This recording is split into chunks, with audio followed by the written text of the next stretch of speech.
Good morning, everybody, and welcome to the 7th edition of our Fast Forward webinar series here, looking ahead with industry experts.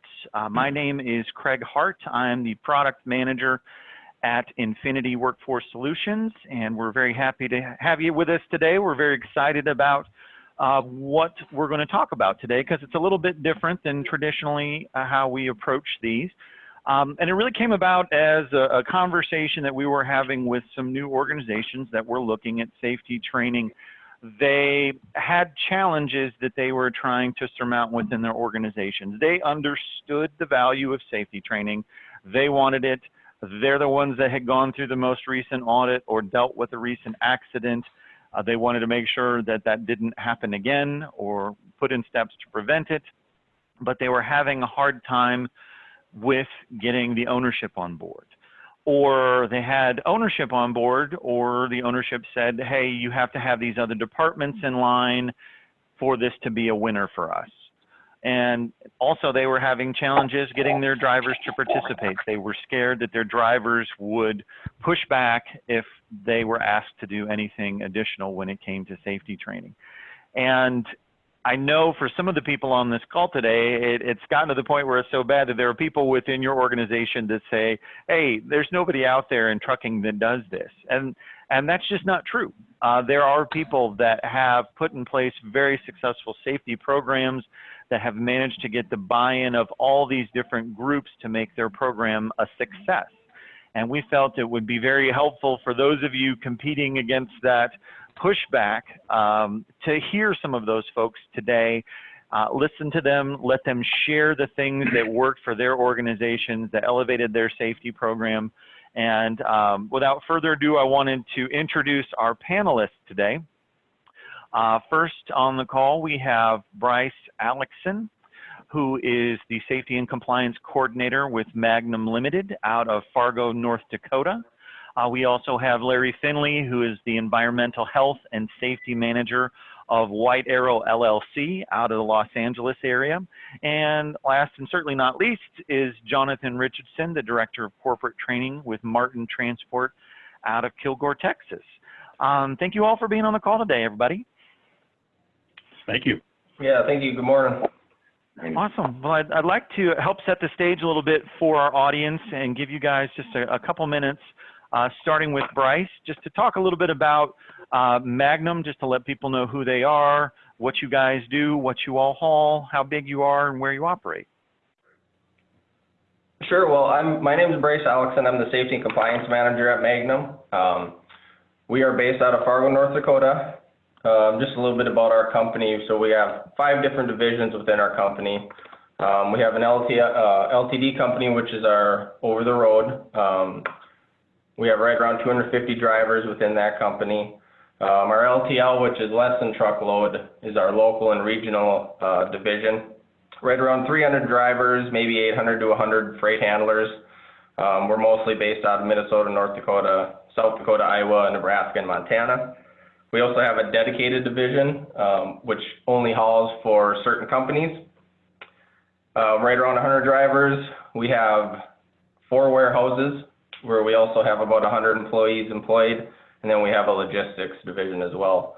So overall, we're just over, a little over 1,000 employees company-wide. Excellent. Excellent. All right, Jonathan, tell us a little bit about Martin. Absolutely. Martin's a pretty diverse company. Martin Transport is actually one of the business units under that corporate umbrella. And it's kind of important to know the rest of the company and why that transport division is actually there.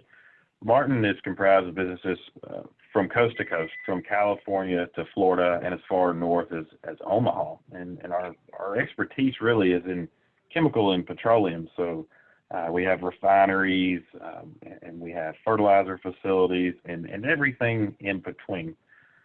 Our transport division helps us obviously move that product among products also for other customers that are out there. And within that MTI umbrella, it's a host of things.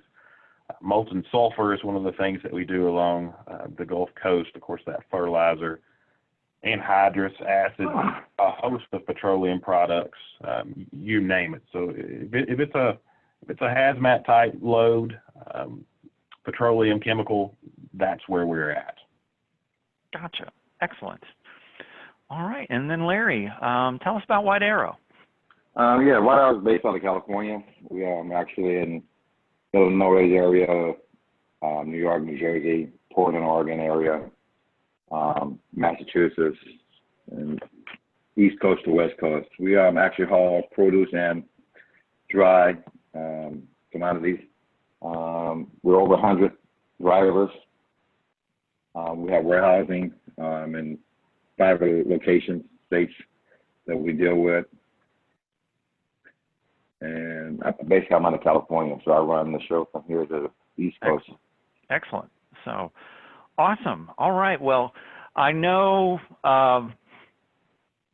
that safety training doesn't just come from a vacuum, that you have to start someplace. And I know that it's a process that has to be addressed year over year with ownership, because it is I know at least with our model is a yearly contract, sometimes multi-yearly. When you all are approaching ownership, or when you were putting this process in place, because I know, Jonathan, it's been a couple of years that you guys have been working with us, and you probably remember what it was like to have that initial discussion. How did you approach this with ownership? What did you tell them to get them on board with why this was a necessity? And I'll start with you, Jonathan. Absolutely. I think it's a multifaceted question, honestly, and we started in phases. For us, as a company, there's a place, an apex that we want to shoot for, and like any dream or goal, that moves. So when you get close to that, it moves a little further down the road, and you keep shooting for that. This company realizes the value of training and the value of people and their safety, and so I'm fortunate to be able to work for a company like that. And the way that this really gets started for us is, yes, we can run KPIs, we can run crash and incident statistics and data, and we can see where training can have a direct influence on that. But that's only if everybody gets buy-in. If everybody doesn't have buy-in, then it may not move those numbers like you would like them to move. So we've started or implemented executive management here, an operational excellence system, and that's all about culture for us, our core values, what we want to do. The whole philosophy is do it right and do it safe and treat everybody like a leader, because honestly, regardless of what some position is, you're in that position because you're the best at it. You're the leader at that, and so we want to take that approach. And so for us, training was one of those things that came naturally.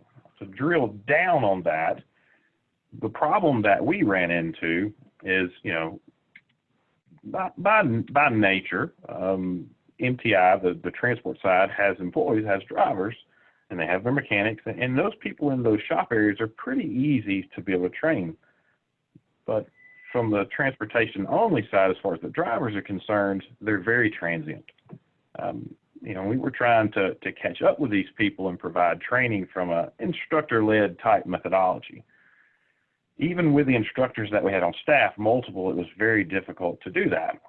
Sure. So our whole goal there was to reach them. Well, looking at it from that standpoint, there was 3 things that we approached them with when we started talking about let's go towards an online platform to try to reach them with a portion of this training. One was that whole distance thing. What's the efficiency? Do we have an instructor that goes out and tries to catch drivers, but he may miss one because of a special run he had to go do, and so we got to send people back and forth. And with us being spread across the country, that leaves some gaps, that leaves some concerns. So you can see the value of being able to reach them, in an online delivery and doing that more efficiently. The other item that was a selling point for us going towards an online platform for transportation was that a lot of times there's training out there, but it's not specific training. It's industrial safety. Well, it's not specific to transport, and that's something that Infinity allowed us to do. Their content was designed and pointed towards this type of industry, transportation. Not to mention, Infinity allows us to be able to put company-specific information in. So if we have a group here in-house that can design and develop content, And so we're able to load that specific information up and give a specific message that maybe executive management wants, kind of the point of need, if you will. So for us, it was revolved around, efficiency, people less travel, and more impact, and being able to give a specific message, training content to individuals that are out on the road. Excellent. Excellent. No, I've actually seen some of your in-house content, and I know that you guys are fortunate to have that unit in-house that is able to build those things for you, and they do very good work. So I have been very impressed, but I also understand the need that you all have, because some of the things that you are working with on a daily basis that your drivers are hauling, that it could literally kill you in 30 seconds if you don't know what you're dealing with. And because I have gone through your anhydrous ammonia training, and so I can attest to that. But no, that's great. That's great. Larry, what did you use? How were you able to get the buy-in from ownership and leadership? Well, when I first came into White Arrow, I'm actually a little bit of part of the background is law enforcement. I was a safety director for when I was in the military, also when I was in working for the Drug Enforcement Agency, so I was their safety person. That's why they hired me at White Arrow when I retired. The reason they wanted to use a system, they had J.J. Keller at first. Okay. J.J. Keller to me is only used for one thing only, which is trucking industry. In our case, we have warehousing, we have trucking, and we have admin people. So they wanted me to put a program together to see how to be training everyone, just not one person. But we need to train one person on what the other person does, but they can understand what drivers do. And a lot of people don't understand what drivers do. They're just a bunch of old men driving a truck with an attitude. So my thing is, I was looking for a training program for dispatching, which you guys are the only one I know that has a very good dispatching training on how to train a dispatcher to talk to a driver. Once I went to your guys', I guess, a weekend or a couple of days program, I came back and told the company. I gave them some of your references, and they asked me how I felt about it. It was very easy to get on board with you guys. Excellent. Excellent. No, I know that dispatcher training that's a Dan Baker training that you have everyone go through. Gotcha. And you do it actually once a week. And you're not lying. You train everybody at your company. Yeah. I mean, it's not just drivers. It's the lady that answers the phone at the front desk. It's shop maintenance. It's everybody. Correct. From mechanics to the dispatchers to the customer service to the accounting. Because everybody has to know, everybody has to understand the industry. If you don't understand the industry, then you're going to have communication issues back and forth. And then if another company calls us for something and the county don't understand what they're talking about, then you have a problem. So your guys' platform integrates with my training. And also I go out every 3 months and do training with the whole staff because I'm OSHA certified, so I'm an OSHA trainer. So I combine that with that, and it works out great for me. I mean, and then our insurance even pick up the tab because we have something in our insurance and we train our people. Start getting work from car cases, then they'll pay for our training. So it works out good for us. And then a lot of these companies don't realize they have that training program in their insurance. They just don't utilize it. So something to think about it too. Absolutely. Absolutely. Now, Bryce, how did you approach that with Magnum? Yeah, so it's funny. It's kind of silly when I think about it now, but when I first came on with Magnum, what we were doing, and this just kind of shows how far the technology has come, we would do our own safety content, but we would burn it to CDs, send it out to our terminals or our over-the-road truckers. We would make sure they would come into either our Fargo facility or one of our other facilities and complete training that way. Wasn't a very good process. I kind of lucked out. I didn't have a ton of pushback from, upper management on this. Between upper management and the help with our insurance companies, we knew the importance of providing continual training. So we just started looking around for platforms, and Finley was by far the best we found because of how specific it was to the trucking industry. But for us too, along with what Larry was talking about, we provide training for every employee.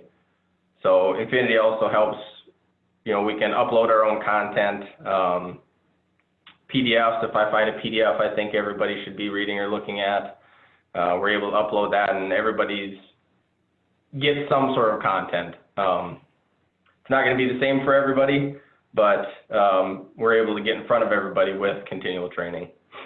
Excellent. No, I think that's actually key, because when drivers feel like they're being singled out for something, which many of them can potentially consider a punishment or punitive, and they can't go back to the company and talk to someone in dispatch or operations or even HR, payroll, what have you, that's not experiencing the same thing. They do feel left out, versus when they can call in and know that somebody else has gone exactly through the same thing that they have gone through, and knows where they're coming from and what they're talking about. It's another point that they have in common with the company and with the home office staff. And I do think that's important, because it does lend itself to a culture that everybody does it. Everybody's participating. This is not just something we're singling certain kinds of employees for. So that is great. Now, Larry, when you were rolling this out, since I know that you provide this training to literally everybody in the company, was there any department that pushed back? Was there anybody that said, I don't want to do this? And if they did, what did you do to get them on board?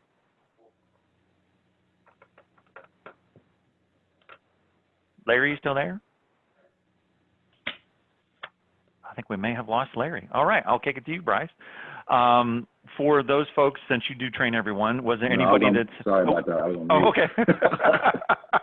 Excellent. All right, I was worried I lost you. So. No, well, our company, they go with the flow, because they feel the more training you get, the better it is. But you guys, I was talking to him about your company, because they like to get a report for how the company and what the company can do for us. But just to give you guys, a little praise on certain things you guys actually do that show the company was. Any company give a message out to the CEO or the COO or the CFO wants to give a message out to all the employees, you can go to your company and you guys are broadcasting out to the company, which is really, really good setup that I saw you guys have. And we can also use our platform and put it into your system, as long as we own the platform, and do training that way also that you can't do with JJ Keller or any other company. So it's very easy to sell everyone. If the county had a special training they want to give, I can give it to me. I put it on PDF, upload it in your system. They shoot it out to their team.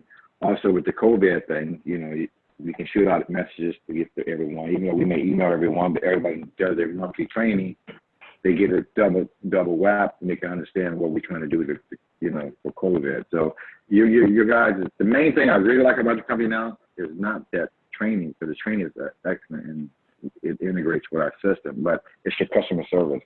You guys dedicate that one person to that one company. As long as they don't leave, you have that person for it, and then that person knows you, and you know that person. So you get your own personal person to help you out throughout the time that you need. Sure. No, that's your client success rep. So yours is Leslie. Yeah. Jonathan's, yours is Aaron. Bryce, yours is Leslie. But we have a team of, right now I think we're at 16 CSRs. And for those of you on the call not familiar with that, we don't do the faceless customer service. We assign a client success representative to every one of our accounts. And some of the relationships that these CSRs are able to form can be very long-standing, upwards of several years, and they basically function as an adjunct for your organization on our end. So if you find yourself in a situation where you need help putting together some training for a particular month, or you go on vacation and forget to assign something out for a given month, you can call them, email them, go, hey, I need to put together training on this particular subject. Can you help me out? And they'll find out a couple details about what you're looking for, when it needs to go out, and then they can make recommendations of coursework that you can use to save you the time and trouble from having to do that. So I know that the relationships that our three panelists have on this call, they are participating in this call as a direct result of relationships they have with their CSRs, because their CSRs know how these groups all operate and how successful they are at what they do, that when I asked for recommendations of people that would be great speakers, these were absolutely handpicked folks by their client success reps. So I can't stress that enough. We don't believe in doing the faceless version where you call in and have to talk to someone new every time you have a challenge, because you have to restart your conversations every time you do that over and over and over again. And that's just not good for your safety training continuity. We want to know what you're trying to fix. We want to know what you've done in the past and how we helped previously, so we can build on these things over time. Now, Bryce, since you do also train for all employees, was there any pushback when you guys were trying to implement this system and move away from those CDs? Yeah, particularly our over-the-road division. It was difficult at first with them. Still kind of can be, but as long as you're constantly explaining the importance of it, why we do it, how it can improve them as drivers, how it helps the company. You have to be unwavering with it. You just have to be relentless and be continuous. And our buy-in has really increased. I think the first year we started doing this, we were probably around 50 to 60% completion. Second year we were in the 80s, and so far this year we're hovering right around 92 to 93% completion rate company-wide every month. Well, I want you to repeat that, because there are going to be people that are on this call today that don't believe that can happen. They think if they get 50%, they are doing awesome. But Leslie and I audited your participation. Last month you had 94. This month you were already up to 95%. Yeah, and it's just staying consistent. You got to, a lot of people don't understand why you do this. And another group you might see the most pushback from, if you do a company-wide, are going to be your office employees. They can look at it as, well, it's pointless. Nothing's going to happen to me. I'm at my desk. Everything's fine. But I think it's also important you need to mix up the content. If you kind of do the same thing every month, or even decide, well, these are the topics I'm going to cover every month for the next 12 months, and just kind of repeat that stuff, that's when you start to get people to not become interested in it. I'm always changing stuff up. They never know what I'm going to cover from month to month. So it kind of keeps them interested that way. Excellent. No, we do encounter people that have that kind of topic fatigue, I guess you would kind of call it.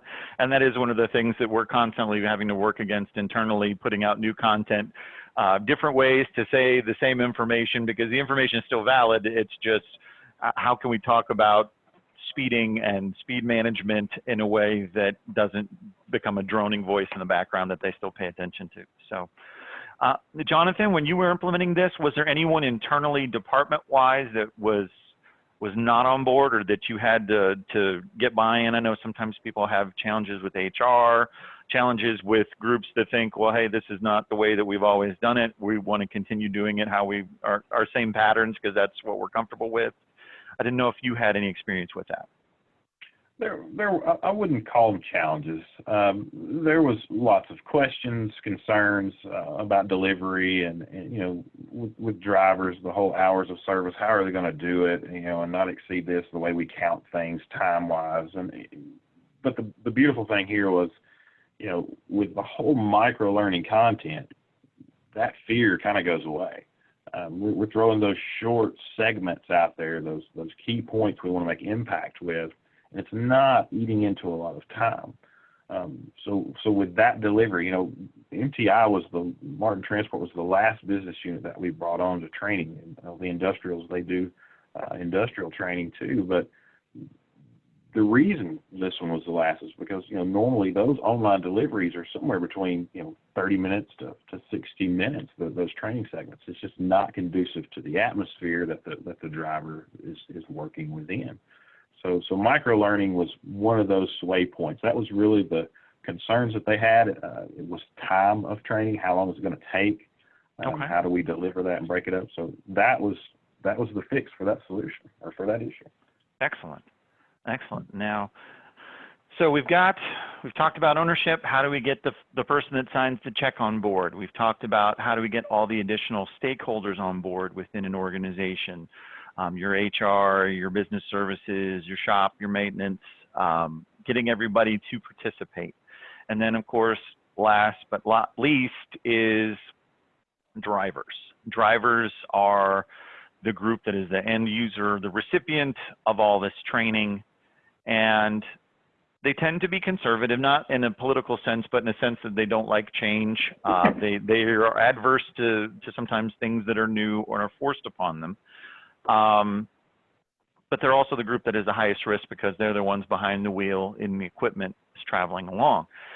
Now, we do have groups that have varying degrees of participation. I know with Magnum, Bryce, your group is exceptional, is very much on the high end of participation in terms of companies that even we work with and encounter. That is great because it means that at that point, and you've probably experienced this, that if you don't assign out training one time, does your email blow up with people going, hey, where's my training now, because you've made it that habitual? Yeah, I usually, so I set up the training, so everybody receives their training for sure by the first of every month. I may forget to send an email out reminding everybody it's on there, and yeah, with that first week, I usually get a bunch of emails or phone calls asking if the training's up. So yeah, it's gotten to the point to where people just know. No, that's awesome. No, that's ideal because it means that in some respects, the ownership of this program has shifted from you to them. And then they care, they're paying attention, and that's really all safety is about, is are you paying attention to what's going on? Do you know how to respond? And I think that's wonderful. And do you have any kind of incentive program that you use, or I guess how do you get people to participate? Is it a carrot or is it a stick? Is it a job expectation, something that's in their job agreement? How do you get that high of a participation? Yeah, for our LTL and dedicated divisions, they're paid hourly anyways, so they're kind of not given the choice. Okay. If they're going to be at the terminal, it's just something that has come from our managers within those departments, within those divisions. They've just been really good at making sure that you're not going to have a choice. This is what you're going to do. LTD, which was a little bit more of a struggle for us, we do have, they have an incentive bonus every month, and it's an all or nothing bonus, and Infinity training is part of that. Okay. So they could make a pretty significant bonus every month doing a number of things, but if they don't complete their Infinity training, everything else they did, it's not going to matter. Gotcha. Okay. Now, Larry, with your folks, do you have any kind of, I guess, how do you drive participation of your folks completing the trainings? Well, my drivers, they know it. They went from 20-minute, 25-minute training video from just yelling to a 3 to 4 minute training every month for you guys. It's just required by law that they have to do training. So, they take it seriously. In our case, which I love your platform, is because I do a year of training. I give Leslie, here's my yearly training, put it in your system, and automatic every month on the first of every month, regardless if it's a Sunday or a Saturday, it shoots out an email to all my drivers. And then when you get towards the end of the month, it shoots out another email saying you have not, done your training. And then I'll take that report and we'll have a chit chat with the drivers at the end of the month. Your training is part of my orientation because my orientation is in your system. So if the drivers already know about it, they know how to get into your system when they do the orientation from our company that we put in there.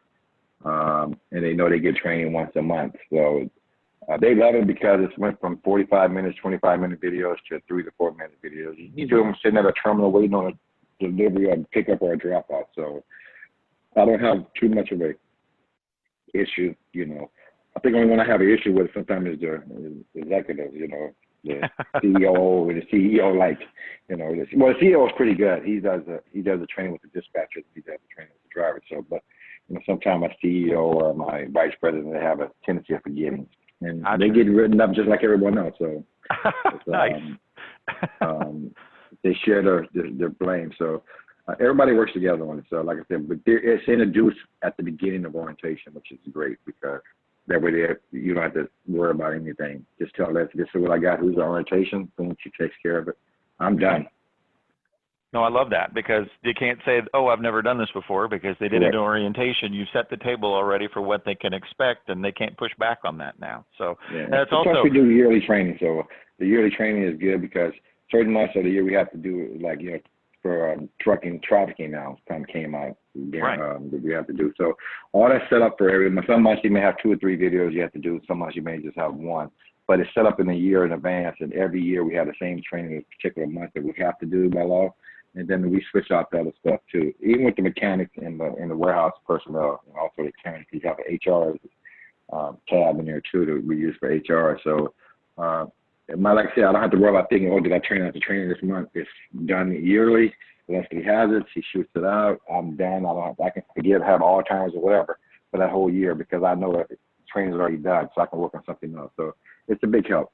No, that's huge. And we recommend setting up training in advance because the system can be set up so that it hits different trigger dates. But 12 months of training, I mean, that's a huge time saver for you because that means you're not having to figure out month to month, oh, what am I going to train out? You've already got that planned out.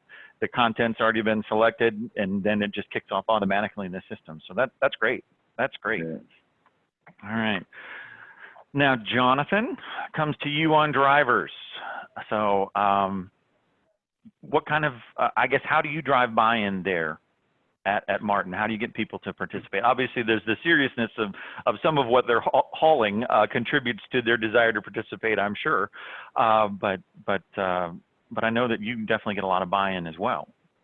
Absolutely. We kind of goes there's multiple parts, but some of it goes back to the whole management system that I was talking about earlier and vision that we have. And yes, 100% compliance is an expectation, but from a management standpoint, we have to look at that from a systems perspective as well. What do we do to aid in that process? And so we do have an incentive program. Each month we push out training on the first. We try to make sure that it's out on the first for consistency because, the whole change thing is hard on people. Yeah. So if it's structured that way, it seems to work a lot better for us. We push that on the month, and then by the 10th of the following month, we'll run a report, and that report will show if there's any outstanding people that need to finish their training. So we have a little bit of a grace there over 30 days. Their incentive program works on quarters. So by the end of that quarter, all of that training has to be completed. And the way it's set up is that each manager at the terminal has all of his drivers that he's responsible for, and we direct it to that terminal. All of those people, management including that, are eligible for an incentive. But training, along with other items that are in our metrics, are weighed in that process. Training is weighed more heavily than others in that it's either, again, like Bryce said, it's an all or none. So if all of your drivers have not completed all their training, then that not only affects their incentive, that affects the manager of that terminal's incentive as well. Oh, you roll that up. Okay. so the manager has even more incentive to make sure that he's providing, guidance and oversight to those drivers to make sure they're getting their training done as well. One of the other items that I've seen that we had with drivers that was of a concern, now again, I wouldn't say it was a pushback, but it was a buy-in. It was part of participation. Is most of those drivers that we talked to early on, if we were talking computer-based training, online training, it was the whole idea of I've got to use the computer part. What Infinity allowed us to do was use things that they're already familiar with. So we have the cell phone, they can take their training on that. The kiosks, they take their training on that. Well, that's equipment they use every day. So that in itself eased through that transition and gained a lot of buy-in from those drivers just to be able to leverage the technology that they're already comfortable with. Excellent. Now, you said kiosks. Are those something that's set up in each one of your locations that the drivers have access to? We do. We have kiosks in each terminal as well. So if they're there for a stay for any length of time, they can log into those kiosks and they can take their training on those as well.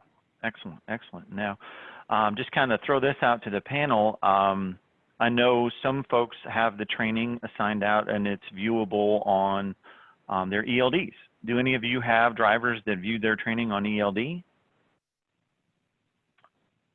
I do not. Okay. We're currently transitioning that. We're transitioning all of our ELDs to tablets. Okay. Company-wide, so all of our trucks will have tablets, and that's one of the features that we're adding to it as well, is their option to complete the training from that. Excellent. Excellent. All right, here. Now, a couple questions that I've been writing down as you guys have been sharing these things with us, and thank you again so much for doing that. Each one of you all talked about custom content. You talked about the items you're either building in-house or the things that you find. That's something that we always recommend that people take advantage of for a couple reasons. One is that it makes the training more yours and less infinity. And I always joke that nobody signs up for safety training to go through my videos. They're signing up to safety training so they can work with your company. When it comes to custom content, I guess, what kinds do you use? Is it always safety specific? Do you do any kind of internal messaging with that? I know at least one of you had mentioned that, I think it was Larry, talked about how, or maybe it was Bryce, talked about the messages going out from leadership that they send out periodically about the organization, about the coronavirus response. I guess, let's start with you, Larry. What kind of custom content ideas do you use in your system right now? Yeah, we use that. That was me who said we use custom Yes, sir. for CEO. Okay. I mean, Gotcha. your company can do messaging, or we can come into your green room there to put out a message, which is great. That's up in Texas. We utilize it for COVID. We utilize it for if we need to get a message out to them. You know, I also use it for every month. You know, every day for training, for orientation training. You guys have my files that I put in there because you guys keep proof that they did it, certificate that they done it. So I mean, it's a good database that I don't have to worry about using on my data servers. I utilize your servers for the information to be stored. And it's also good because you have outside, if my driver ever gets into a accident or a serious accident, first thing they're going to turn you to do is go look at, do you have training? Was he trained? You know, in our case, yes, our drivers were trained. They have to get 100% on their training. There's no 60% or 70%. We have to actually get 100%. So Gotcha. It's a good data bank to have. And then in your case, you know, you have attorneys that talk to us, you know, who with the truck. Yeah, we have had a couple guest speakers, some lawyers on our calls in the last couple months here. So actually, I think those have been some of our most helpful webinars that we've done because they've talked about some of those legal challenges that this world is now presenting us. So, excellent. So, Bryce, when it comes to custom content, what do you guys do? Yeah, we, you know, similar to what Larry was saying, we'll use it for pushing out company messages. You know, the other nice thing about this is, for example, our drug and alcohol policy, we want everybody to sign it every year. Well, I can put it on the website, and by them answering have they reviewed and do they understand? Yes, that's their signature. So you can get a lot accomplished using it like that. I also like to, between safe driving and injury prevention, I try to do about a 50-50 split each month with training. So, you know, I'll upload a lot of stuff that is injury prevention specific. So that's helped us a lot with that as well. No, I love the company policies angle. That's great. I love the company policies that you put on there. Those are great because there isn't an insurance agent alive that would not give you a giant sloppy kiss if you made sure that you had your distracted driving, your cell phone policy, your drug and alcohol policy all available to be reviewed by an employee and logged and signed and dated on when they acknowledged that they read it. And no, that's great. That's great. And Jonathan, I know you do, I've seen some of your hazmat training that you guys have done internally. Do you also send out training for other reasons beyond that in terms of, I guess, non-safety topics? Yeah, we've had some customers request various things be pushed out that were more cultural related, not necessarily safety related. And so we've pushed those out among the things that the other gentlemen have talked about as well, policies and so on and so forth. We've also taken some of those, if we have or have had an incident or something like that, and we run a cause map on that incident, then we can basically build an LFI learning from that incident around that particular, incident around the circumstances of it and push that back out. So it's kind of a, it's a circumstance, but it's a circumstance we all could encounter. This is how we're going to mitigate and how we're going to work around that circumstance. Gotcha. Almost kind of like a broad corrective or pre-corrective action, if you will. So not fixing a problem that's happened yet, but one that definitely has the potential to impact everybody. Okay. Right. Excellent. One of the questions I know we're going to get on our Q&A feedback is owner-operators. Do any of you work with owner-operators? Indeed. Okay. Jonathan, how do you get them to participate? How do you compete against the I'm my own businessman or woman, I do what I want? Yeah, it's one of those expectations. If you are part of the team, you're part of the team, and so we expect that training to be done, and those managers enforce that. And so far, honestly, we may have heard some verbal pushback, but everybody has participated in that. We've not run into any issues with owner-operators not completing that task. It's just important to them to get it there safely with no problems as it is to us. So at the end of the day, the value of the training speaks for itself. And I think that's an attitude that is dying out, because the number of organizations that are doing safety training dwarfs now the number that don't. And I think there has always been the threat previously that, we'll just go someplace where they don't require this. Well, the list of places they can go is diminishing as trucking companies more and more are embracing safety training to protect themselves and protect their drivers. Let's see here. Bryce, Larry, do either of you work with owner-operators? No, we don't have owner-operators. All company drivers, gotcha. Yeah, we do. We got a handful of them. They're included in the all or nothing safety bonus that we have with our company drivers. And I've never heard of any pushback from our owner-operators. Okay, excellent. Now,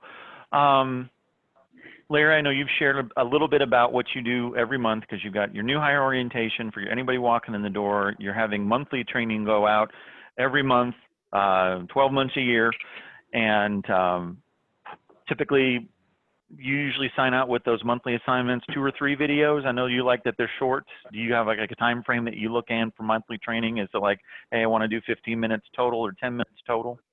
No, I just picked the title that I need to train on, whatever time you guys have in there. I use that. So. Gotcha. Okay.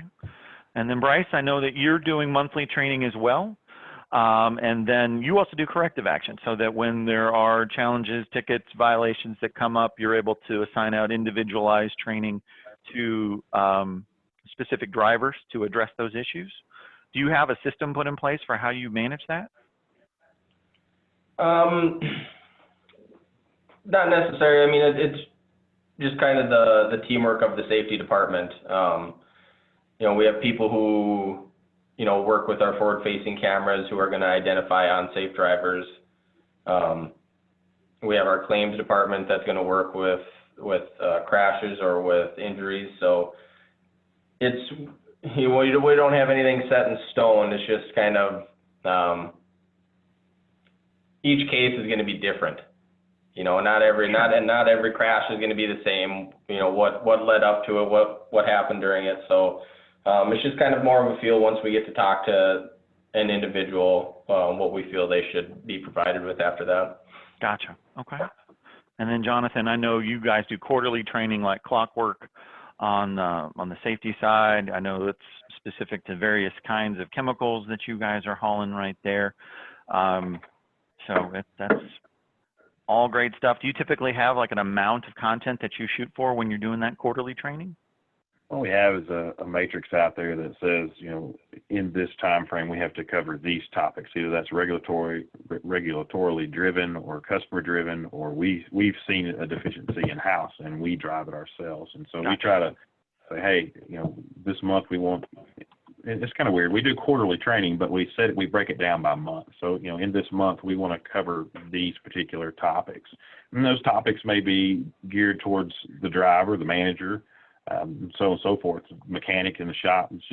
We push it to all of them depending on what that topic is and the need. Gotcha. All right. All right, we did have a question come through that I think is valuable. Is how do you convince the CEO to implement an incentive bonus program when their philosophy is that safety requirements are part of the compensation package that a driver is already being paid? So Bryce, I will let you take a crack at that first. How do you convince the CEO to do an incentive? Yeah,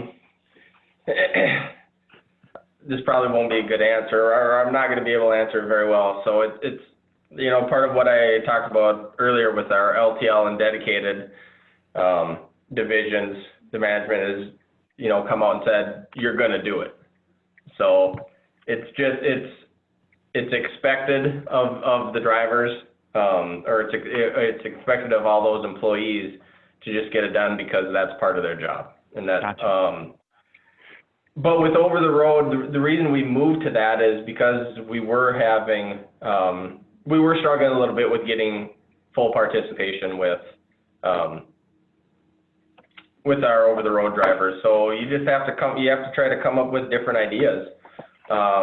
We used to do monthly drawings. So I'd pick random employees who finished the training for the month, and we'd give them $50, $25 Visa gift card. At the end of the year, we would do bigger drawings where they could get anywhere from $100 to $500. Okay. Yeah, you might just have to kind of start off small and see where you can develop it from there. And I think it also probably helps once you have the program up, you can demonstrate what has improved over time.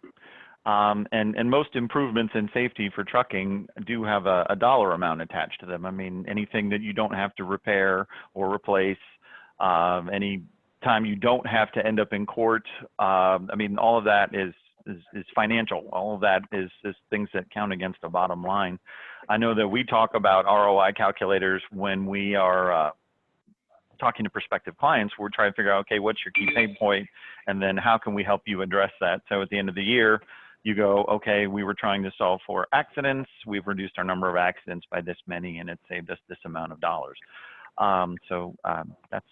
That's good to go. So now Larry, was your incentive program at White Arrow, was that something that you put in place, or was that you had to sell the CEO on, or was that something that they came on board with pretty quickly? Well, yeah, the same program I started was actually, it wasn't because of training, it was actually because you want to get a center program. I look at it two ways: how to avoid a truck driver from getting into an accident, and how to avoid a truck driver from knocking off a trailer door. So what we did was I put a center program together, and the CEO and the CEO bought off on it because they have to work as a team. Each terminal has to work as a team. I didn't want them working as individuals.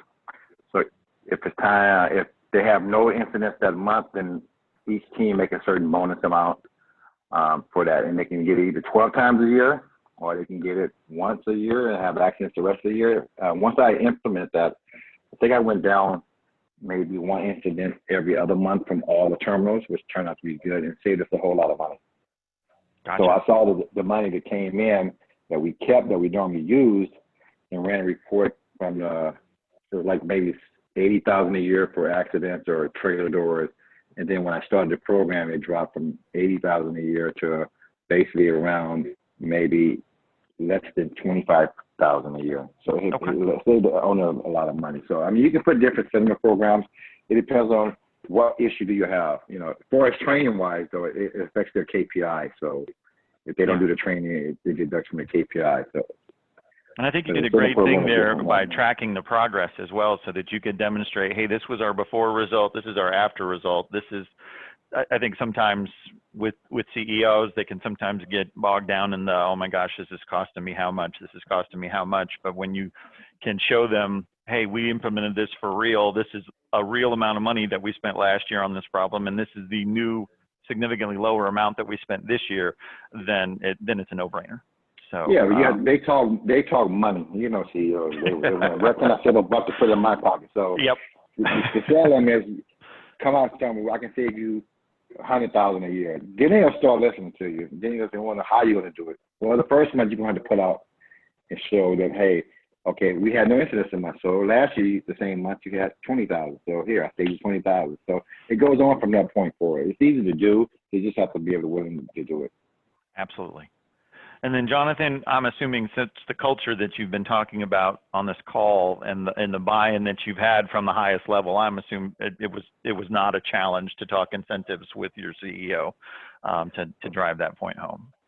You know, incentives have been a part of the company even before we critique those incentives, but here's the way that I view it.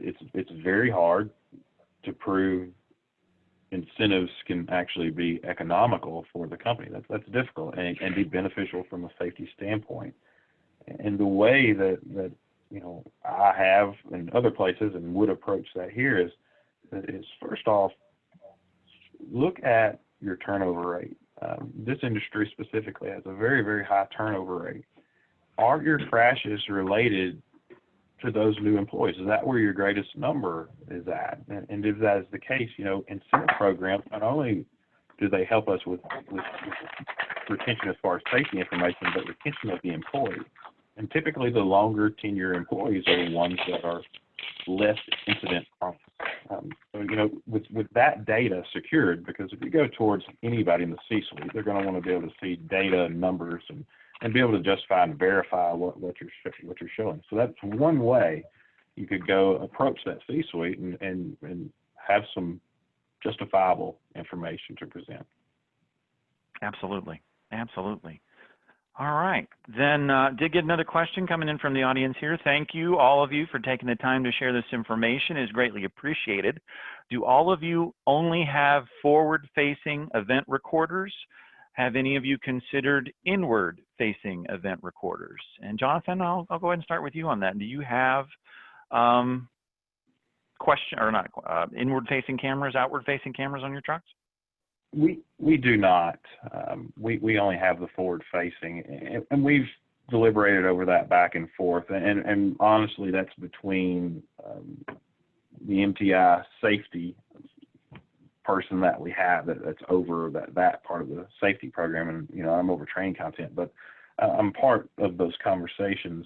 There's a concern about the value of that inward-facing camera and the value of being able to protect privacy, if you will. So as it stands today, we have stuck with just forward-facing cameras. Okay. Now, Bryce, do you all have cameras facing inward and outward? No, we just have the outward-facing cameras in all of our trucks right now. We did test inward-facing with a couple years ago, but kind of the same reasons Jonathan brought up. It's a tough sell for drivers to have them on board with that and understand that you're not spying on them. Sure. But I think it's the direction the trucking industry is going to be moving in. I think within the next year or two, you're going to see a lot of it. Awesome. And then Larry, do you all have inward and outward facing or just outward? No, we have both. Oh, okay.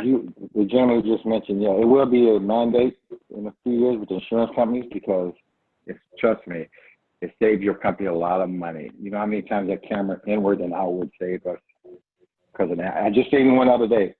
Man said we hit him and pulled the camera up and he hit us. So as far as feedback from the driver, you're going to get that at the beginning. When we started over 6 years ago with cameras facing inward, 95% were just going crazy. But we use it for two reasons. One, to make sure the safety of our drivers, and two, to cover their behind and our behind when it comes to a lawsuit in the case of an accident. But mainly you can use it for a training tool, for not wearing a seatbelt, for following too close, for hard turns, hard brake. Once the driver sees that you use it for training, they really don't care. That's a great source of ready-made training videos for those of you that have those types of cameras. You have now the footage you can create a training piece around specific to your folks. And what we do is every time we go to different states, we use another state cameras to show what the person did, but you blur out their face. You don't show their face. We can blur out their face. But it's good for training. And then once your guys know that, you use it for training, then it becomes a everyday thing. I mean, but you're going to get that kickback at the beginning when you start using cameras. We did in our training, 95% complained. And we had a serious incident one time, and that incident saved our butt. And, you know, drivers talk to each other through states, and they all accepted it. Oh, that's going to help me. Oh, Larry, can you go back and check the camera because this happened, that happened. So it takes a while. It's like anything, you know. Yeah. Any kind of training you can do, they're gonna go back. But they're good. It's a good tool for a company, and you know it's gonna be mandated pretty soon with insurance companies because it saves insurance companies a lot of money from paying out. Oh, yes. Insurance companies love camera footage that they can pull, and it shows that your drivers were doing the right thing. So awesome. Well, guys, we are at the end of our time today. I wanted to thank you all for participating again. I think we had a ton of helpful information shared. I hope that pens were flying furiously with our audience because you guys had a lot of great perspectives and a lot of great steps that you all have taken that have worked and have been successful. I do know that some of the folks on this call do not currently use our platform. We are running a complimentary 30-day trial. This was something that we had started as part of our coronavirus response to provide groups that needed the ability to communicate out to their team. The rules that had changed for the organization as part of Corona, and we've decided to continue that as a way for other organizations that are still trying to find their way forward in our new normal, where we're still have social distancing expectations and things like that. And if that's something that you would like to learn more about, please contact us at 866-904-5087. That is the phone number that's on the screen right now, or you can visit us at infinityworkforcesolutions.com for more information. And if you have any additional questions that come up after the webinar is over, as I know sometimes do, feel free to email me, craig.hart@verticalag.com. If you also have questions for any of our panelists and would like to follow up with them specifically, we can certainly get you in touch with them. And just let me know when you send me the email if there's someone in particular that you wanted to pick their brain a little bit more about how they did something so that you can be successful on your end.